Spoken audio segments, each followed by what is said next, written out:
For me, my mom has been severely depressed for the majority of my lifetime, and she also suffers from severe anxiety. Um, but I was really little when her illness was at its worst point. So it was really hard for me to understand.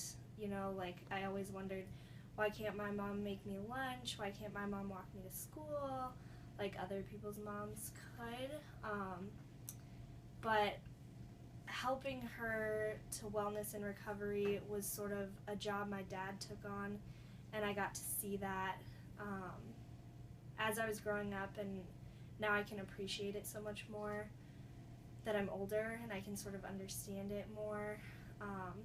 My dad was incredibly supportive of my mom and got her into therapy. She still sees a therapist regularly, and she had some issues with drug addiction and suicide, so he got her into programs where she could sort of work through some of that stuff, and we're so lucky to say that we still have my mom with us today. And I think it just came from my dad still seeing her as, this is still the woman I love, the woman I married. She just is sick, she just needs to have some treatment, and he was amazing in getting her the help that she needed.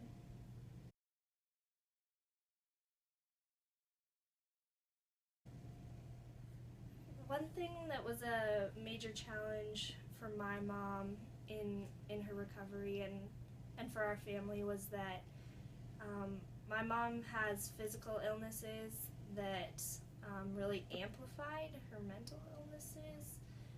She has chronic migraines, and if you've ever had a migraine, I get them too sometimes, but you don't want to get out of bed.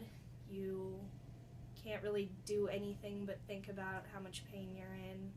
Light, sound, smell, everything is heightened, and it's a terrible thing. So my mom's doctors prescribed her with painkillers, and then that sort of became a way for her to numb her depression.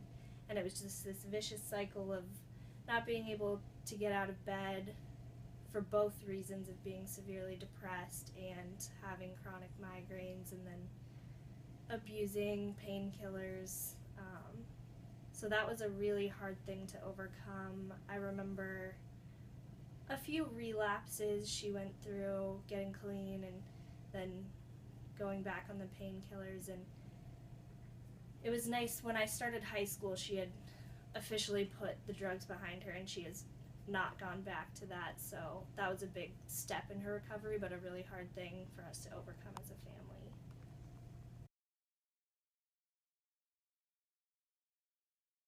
So I'm involved in Active Minds on Creighton University's campus. I'm blessed to have been a part of the first executive team. It was our first year on campus this past year, and I'm really excited to keep getting it off the ground. The counseling center at Creighton has already seen an influx of people getting help, because I'd like to think that we had an influence on that.